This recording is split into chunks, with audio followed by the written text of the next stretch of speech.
Christopher King. Over the last couple of years, I made a game called 20XX, which we'll talk about in a bit. We were in early access for a really long time on 20XX, for about 2.5 years. This is a talk about community building and how to leverage your community during your game's development, specifically during access, but I think the lessons kind of apply outside of that too. We're going to talk about how to build goodwill and build trust in your early access community and then use that to make your game better. So let's dive right into it with a couple of quick facts about 20XX. 20XX is a co-op action platformer. It's very heavily inspired by Mega Man X, so the very similar kind of old school action platforming gameplay, but it's multiplayer, so you can play it online or on the couch, and it's a roguelike, so it features high arcade-style replayability through random game generation and permanent death, and it's out on every current generation platform. On day one of early access, we sold a whopping 64 copies of 20XX. I was very thrilled by this. I thought this was outstanding. The idea that for this first game I had made, that 64 whole people were like, yeah, I think I can pay my money for this thing that you've made, was outstanding. Obviously, in hindsight, that was kind of terrible and counts as a bit of a slow launch. And here, today, we are going to talk about one of the factors that got us towards selling over 220,000 copies of 20XX as of today. An awful lot of factors contributed to our success, but we're here today to really dig into one of them, which is our community management strategies. Just a quick outline. I'm not going to dig into too much here, but there's going to be a brief introduction. I'm going to hit on these 6 points about specific things we did with our community to either build goodwill, build trust, build loyalty, or use it to get better feedback. And in the event that I haven't run out of time, I'm going to take a couple questions. So let's get into it. What is this talk? When you properly nurture your early access community, you can get a fantastic source of design feedback and testing. And if you treat your fans right, they will treat you better, and they will help you make a better game, and they will love doing it. So today's goal is actionable second-level information about how to build community goodwill and use it effectively. And when I say second-level information, I'm referring to actionable stuff that's one level of detail past what's blatantly obvious, hopefully stuff you can go ahead and use today. First things first, though, before we get into the meat of this talk, it's point 0. It's not 1 through 6. Early access is not free. This is a chart of my time spent on 20XX. That 17% in the middle is my time spent managing our early access community. Over our 142 weeks in early access, that's 2 3/4 years or so, I spent about 8 hours a week interacting with our community.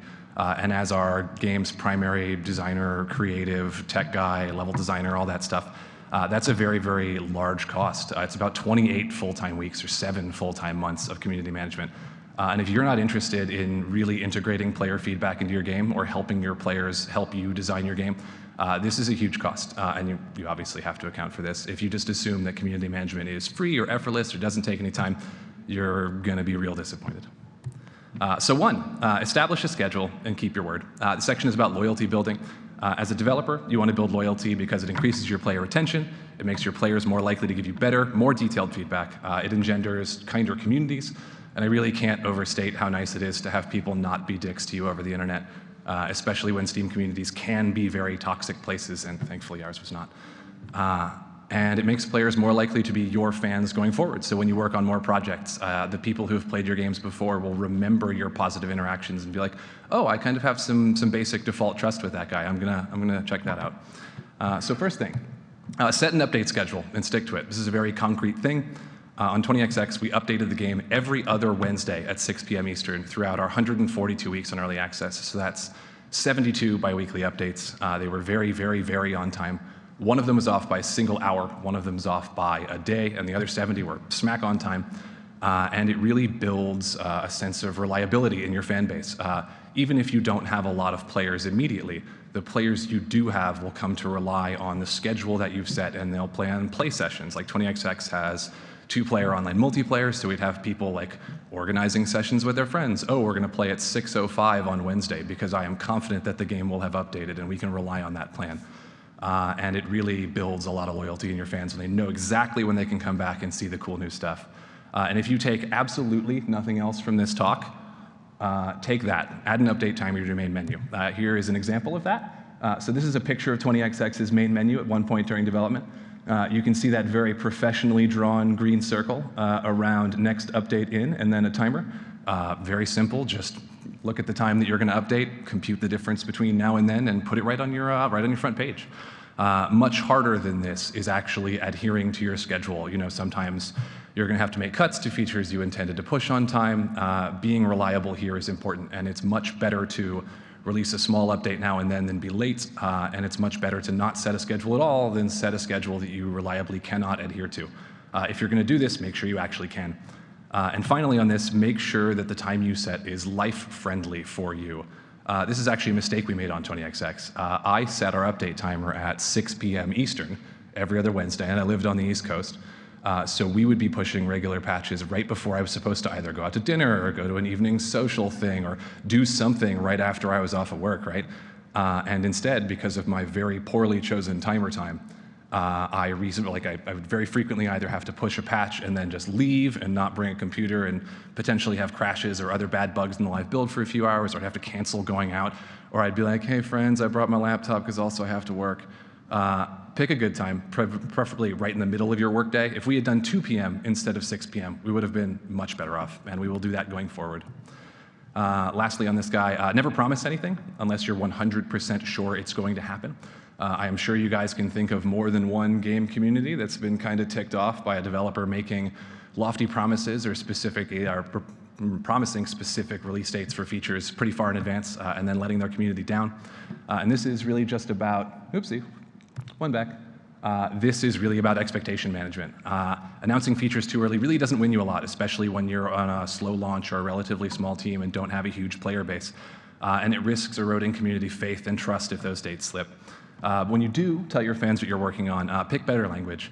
Instead of saying feature X is going to be available on date Y, say we are actively working on feature X, say feature X is really high priority for us, and then don't announce a ship date until it is tested and ready to go. Actually, lastly on this guy, be open about your mistakes. In a lot of cases, making a mistake, admitting it, and then fixing it leaves you with a lot more goodwill than just trying to cover it up. If you goof in a publicly visible way, admit it, say, we goofed, our bad, explain how you plan to fix it. This is a high priority fix for us. We understand there's a crash in the game. We're working on it right now. If you can't fix it, explain why. This is a relatively small issue, and we've got a lot of hotter irons in the fire. We're going to take care of it at this point-ish down the line. But of course, note the publicly visible part. There's no reason that you have to sort of make up fake mistakes or mistakes that nobody has noticed because they're relatively invisible. You don't need to tell anybody that you did those sorts of things. So when you patch a crash out, announce it. When you hotfix a balance issue, announce it. Pretty straightforward stuff. And it's not some kind of life hack. People just like honest developers. A lot of developers don't seem terribly human in the way that they interact with their fan bases. And when you can appear human, it's nice for you. 2, maintain an active, visible relationship. This section is about making sure that your presence and your actions are known and felt in your community. When you make changes, nope, that's one slide too many. When you make changes that players have suggested, do so very visibly. Call them out in your patch notes, post in the forums, like if there's a Steam community post where you got a really good suggestion, post after you've made it, post when it's made it to the backlog and say, hey, this is a fantastic idea, thank you. Closing that loop with a player and making sure that they're aware that their awesome suggestion actually resonated with you makes them a lot more likely to give you stuff like that in the future. Similarly, take advantage of low-hanging fruit here. If a user suggests something to you that is already in your backlog, so it's not actually a new suggestion, feel free to say that's fantastic, it's in our backlog anyway. Keep early access sexy. Armstrong gets a fade transition, it's the only one. Be ready to shuffle around your backlog. Be ready to shuffle around your backlog? Yeah, sure. Yeah, be ready to shuffle around your backlog. Once you're developing your game in front of what's basically a live studio audience, you suddenly have a major priority that you weren't dealing with before, the immediate now customer experience, and your backlog has to take that into account. You're going to have to address player pain points sooner than you intended if you know there's like a really bad quality of life issue in your game, or if you know there's an awful crash, you're going to have to come back and fix those things earlier than you intended. And you need to be aware that whatever your regular development process was isn't going to be exactly that way once you also have a whole bunch of users like telling you about their experience on a day-to-day basis. Similarly, you might want to ration out exciting things you're working on if you have a whole lot at once. Like for example, maybe you have 10 new levels that you're ready to drop, 2 new modes, and you know that the next month of early access is a pretty dry time. Consider putting the modes in one patch and then one mode in another patch and then the other mode in a third patch so that your users coming back always have something exciting about your constant updating. Finally, though, don't ration bug fixes.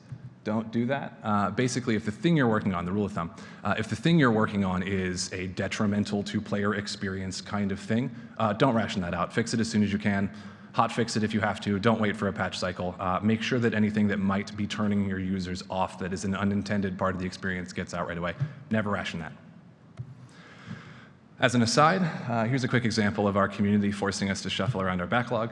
So it's August of 2015. We're getting ready for PAX West, and a major competitor of ours screws the pooch big time and gives us a press opportunity. This is another game pretty heavily inspired by Mega Man that had built a big hype wave and ended up kind of disappointing their fan base. And they gave us a press opportunity. So we got together and we said, okay, what do we have? What do we have that's ready?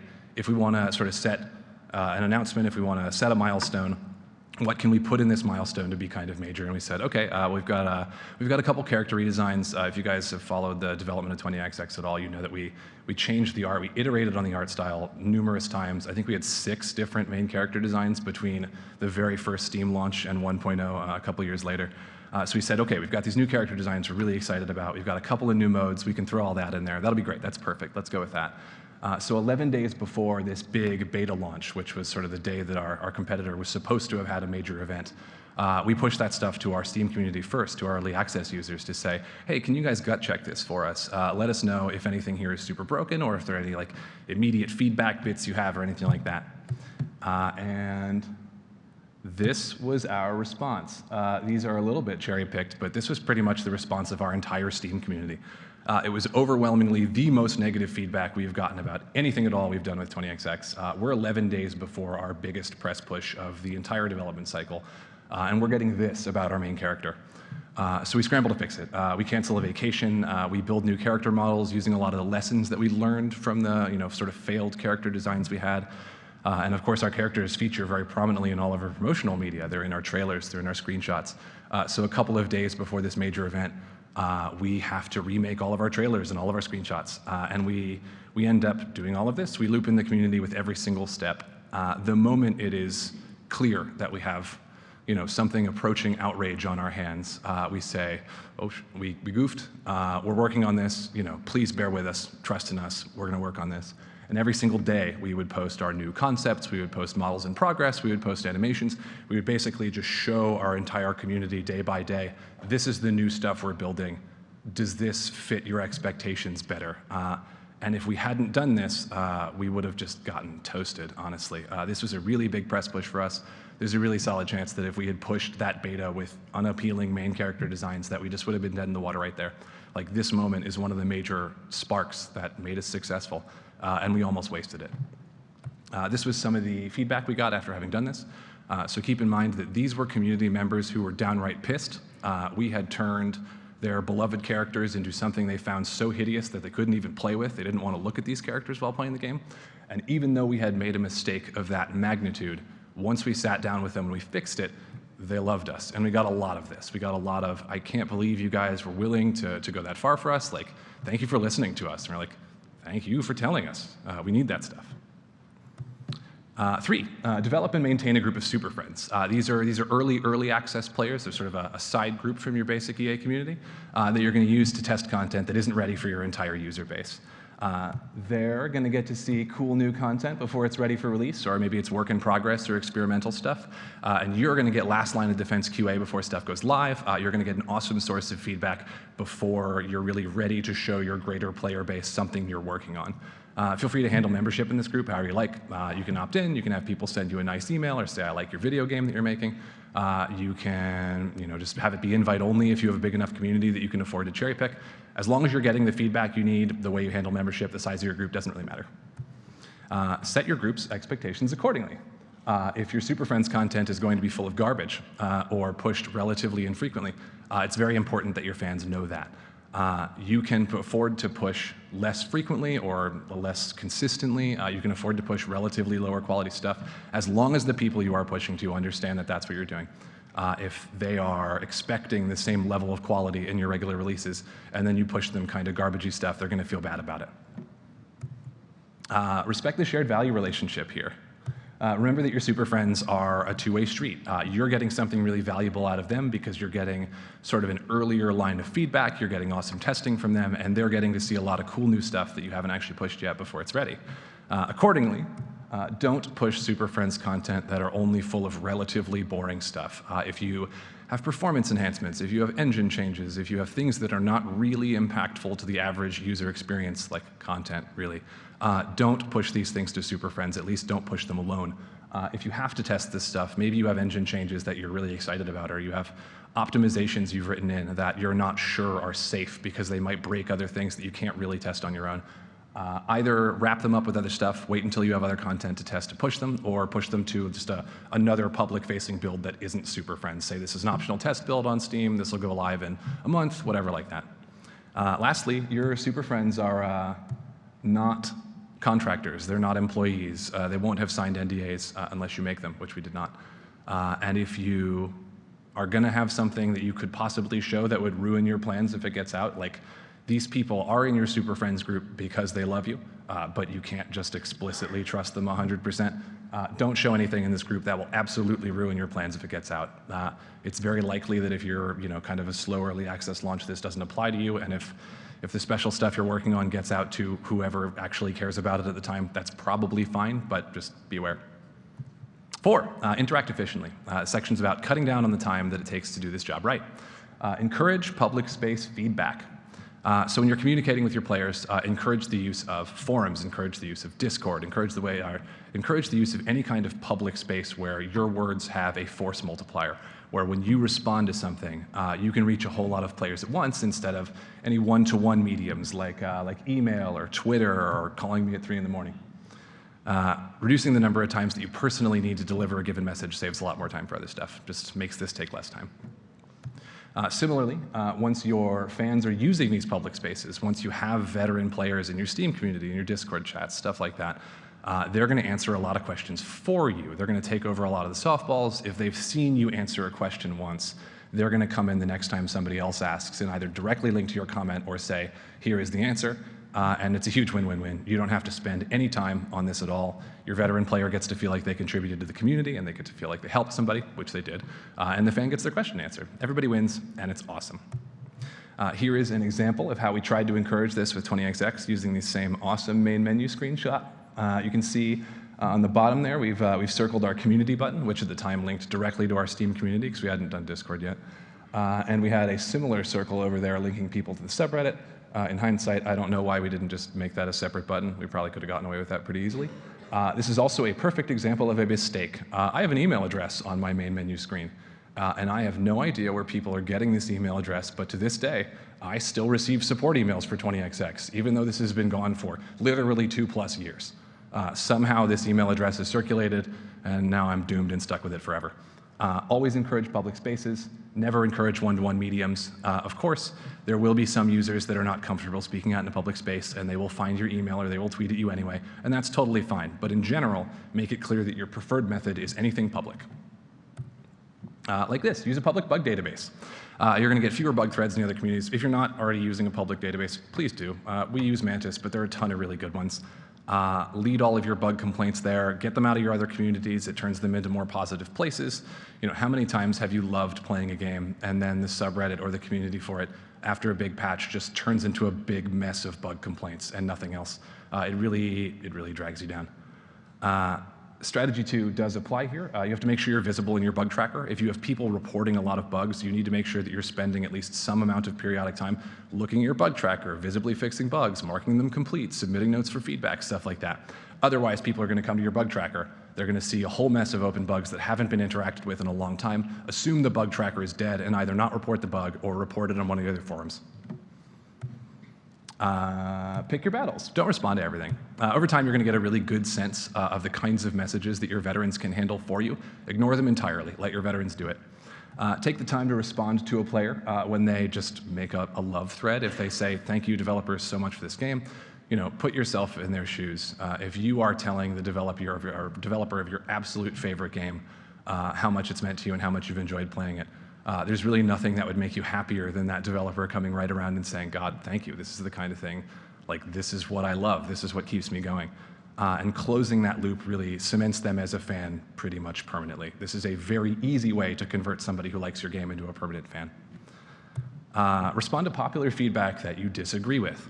If there's a long thread of comments or a big discussion about something in your game that people want changed, that isn't aligned with your vision, that you don't intend to do, your fan base is going to understand if you explain, this is where we are and here's why, instead of just completely ignoring them. Lastly, you can respond to feedback. You should respond to feedback if it's not very popular, but is a good idea. The whole point of doing all of this is to get as much good feedback as possible. And it only takes one person with one idea, sometimes even in a single sentence, to get a point across. And responding to those sorts of people makes them a lot more likely to give you good feedback in the future. Don't respond to everything unless they're negative Steam reviews. Negative reviews can be a really good, solid source of actionable information. For example, if multiple users post the same technical issue, I crashed when doing X, and this is my negative review, you have no idea how many players are experiencing the exact same issue and just not telling you. They're either walking away from your game, they're leaving a negative review. Either way, they're not your fans and they don't like your game because of this thing. If multiple users post the same misconception, and we'll talk about this in a bit, you probably have a messaging problem. If a lot of people are posting negative reviews in your Steam review section and saying, I didn't like certain thing about your game that you didn't actually intend for people to think, you probably have some way that you're messaging your game or some way that you're appealing to users that doesn't align with what your game actually is. And if users have a pain point about the game's design that is intentional for us, we were very heavily inspired by Mega Man X. The game is very challenging, the action is very precise, and for some people it's just real hard, and they want to get into that kind of thing, and it's just not their cup of tea because it's real difficult. You may or may not have actionable information, like sometimes your vision is very solidly on the side of, well, this game just isn't for these players, and that's kind of how it is, but sometimes you may realize that you can do something relatively small to alleviate those pain points. As an aside, just a short story about how we learned something from our Steam reviews. In this super great pie chart, I guess the green is the 31% of, I didn't want a roguelike complaints. So just as a brief refresher, 20XX is an action platformer where everything is randomly generated every time you play it. So you go through a set of levels, you die, you retry. And we had a lot of negative reviews, 31% of them, where it basically boiled down to, I wanted to play this style of game, but I didn't want a roguelike. And we were very sure that we had covered our bases on this. We said roguelike all over the place on our Steam page. Pretty much all of our press stuff, all of our marketing sort of showcased this game loop. And for some reason, a lot of our fans, or a lot of our unfans, I guess, just weren't really getting that. And we just sort of figured, some people aren't going to read your game store page. Some people are just going to look at your game. They're just going to buy it, and there's nothing you can do about it. And we eventually had a fan point out, hey, maybe games are really, these days, they're implementing a lot of different kinds of sets of roguelike elements, like some of them don't do permanent death, some of them do permanent progression, some don't. If you laid out exactly what you're doing, not only would fans of roguelike games understand exactly what about your game is a roguelike, but people who don't understand roguelike games would also know exactly what those terms mean. And we're like, oh Jesus, they're right. Oh man. So we did that, and those reviews basically vanished. We stopped seeing that influx almost entirely. And this was kind of a painful point for us. We stopped the bleeding, but if we had done this off the break, if we had messaged this properly from the get-go, there's a really good chance we'd still be over that 95% review threshold on Steam, that overwhelmingly positive. And we believe that has an impact on sales, but we don't really know. 5, develop emotion-agnostic evaluation. You have to learn to read feedback out of context. When you get a suggestion, when you get feedback, strip it of any context whatsoever. Ignore the way it's written, ignore the tone of the writer, ignore your relationship with the writer, ignore the fact that the fan might be angry with you. Is the suggestion good for the game, and is it within scope? That's all that matters. Angry fans and players are often going to have good points, and they're just mad because they really care about your game and something has happened that is not the way they wanted the game to go. Obviously, this has its limits. If you have an upset or angry user who is resorting to either harassing you, harassing other players, hate speech, anything like that, ban them straight away, don't deal with that. But somebody who is upset is not somebody you should inherently ignore. Try and forgive their undiplomatic approach to contacting you. Similarly, don't reject feedback just because it's poorly written or poorly worded. We have a user who speaks in some of the most broken English I've ever seen. It is as though, I can't tell if it seems like he's kind of speaking in memes all the time. but he's still like one of the best players of the game. He has really sharp suggestions. He has like specific design critiques, and taking the time to like try and actually understand what he's saying, and sometimes it takes a really long time, has been entirely worth it for us. On the other hand, don't favor suggestions just because the community is clamoring for them, or they are popular, or because they are from your favorite players. And yes, we have favorite players. Popular suggestions aren't necessarily good ones. And lastly, hone your evaluation skills. All of this is about getting your community to trust you enough to give you all the feedback you want. And if you can't decide what good feedback is from bad, all of this is kind of worthless. Unfortunately, it's a little bit subjective. You have to define the ways that you judge feedback. For us, how well does it fit with the game? How well does it fit with our current community? Because once you're making a game on early access, you have to take that into account. What's the scope cost of this, and what's the impact? Is this going to be good for my game? Is it going to make my fans happy? Can I implement it quickly enough to be worth it? Do I have time? And is it actually impactful? You might have things that are really good fits, but end up, when you think about them being kind of very minor, or maybe only 1% of your fans are going to see them, and so they're nowhere near as important. Each dimension obviously has weights that are going to shift over the course of development. When you are right at the beginning of production, you have plenty of scope, probably as long as you have money to deal with it. As you get closer and closer to shipping, you're probably going to have to cut stuff, and you're going to have to be looking at great feedback you've already taken that you can no longer deal with by 1.0. So when evaluating suggestions, try and maximize positive community, positive game stuff per unit scope. And as a final example of some of the concrete value we've gotten from our community, net play testing sucks. Net play testing sucks really hard. Setting up networked bug conditions, even if you get full repro steps, setting it up and testing it and trying to figure out what the hell is going on is so much worse and so much more time consuming than almost anything else we've dealt with. And as we built the game's online community, we got hundreds and hundreds and hundreds of hours of co-op footage of people playing the game with a friend online with Fraps open or something like that, and sort of bug hunting. They'll play the game, and then they will go through their hours and hours and hours of footage, and they will clip out all of the bugs, and they will say, here is a bug reel. And they'll give us a ton of information on every single last little thing. So not only will they post all of that stuff in our tracker very neatly for us, but they even have video footage for everything. And without getting the respect of our community, if those fans didn't know that I was going to go over every single inch of that footage and fix as much of stuff as I possibly could, they wouldn't have done it. We got thousands and thousands and thousands of dollars of free value out of them submitting these bug reports, and there's no way we could have shipped 20XX's online multiplayer at 1.0 on time without their help, full stop. And on top of that, most of your fans that are reporting these bugs do so with a really intimate knowledge of how the game works. They've played for hundreds of hours. They know exactly what this looks like. They have a good feel for why something might be occurring because they know how your systems interlock better than like third-party QA might. Obviously, internal QA should know the game just as well as anybody else in the team. But if you try and use external QA that hasn't really seen your game a lot before instead, they're not going to do as good of a job, at least in our experience. This is a blank slide, so a little bit of additional reading. 2 years ago, after we finished 20XX 1.0 on PC, I wrote a really, really, really detailed postmortem on Gama Sutra that has all of this stuff and an awful lot more lesson-y kind of stuff that I learned over the course of making 20XX for 4 years. And I have 2 additional articles here. I linked an article about community building on Discord from Andy Wynn, in case you wanted more concrete stuff on how to actually get more eyeballs and build awareness of your community while you're making it. And I also linked Tanya Short's excellent Medium article about building Boyfriend Dungeons community pre-Kickstarter. I just sort of see those as supplemental information for the kinds of strategies that I used while making 20XX, because they're much more about getting the people there in the first place. And my stuff is much more about keeping them engaged, keeping them loving you, and making the best use out of their feedback. And that's my talk. Thank you so much for coming.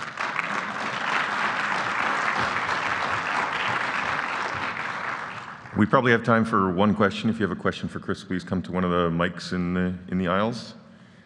And while we wait to see if anybody else has a question, I have one for you. Okay. So how did you keep your update schedules consistent even when you were doing things like packs? Because it's pretty dang disruptive. So how did you manage to actually release something 2 weeks later? We would just plan all of that stuff out far enough in advance. If we knew that there was going to be a week where we weren't going to get anything done, we would basically finish an entire patch way ahead of schedule and then just release it when it was time. It's all about planning. Right. Makes sense. Hi, I was wondering how many people you had and if each person kind of took a different medium, like one person did Reddit, one person did Steam, How you We divided had a up couple the of those. work? We had two full-timers. Sorry, the question was how many people did we have working, I guess, on the project or just the community aspect of it. There were two full-timers on 20XX and then a big army of part-timers doing things like sound and music and stuff like that. In terms of community engagement, it was basically just me, full stop. This might be something very particular about me as a person, but I am very anal when it comes to messaging and making sure that my way of communicating with the community is upheld. And as a result, I just kind of did all of that work myself. You know, every so often, somebody else working on the project would interface with a fan, just sort of, you know, happenstancely, but it wouldn't be like, this is their job to do it. They would just see it every so often. So it was really all me. Is that Thanks. All right. All right, so please make sure you fill out your email surveys to give Chris feedback on his talk. Thank you so much, Chris.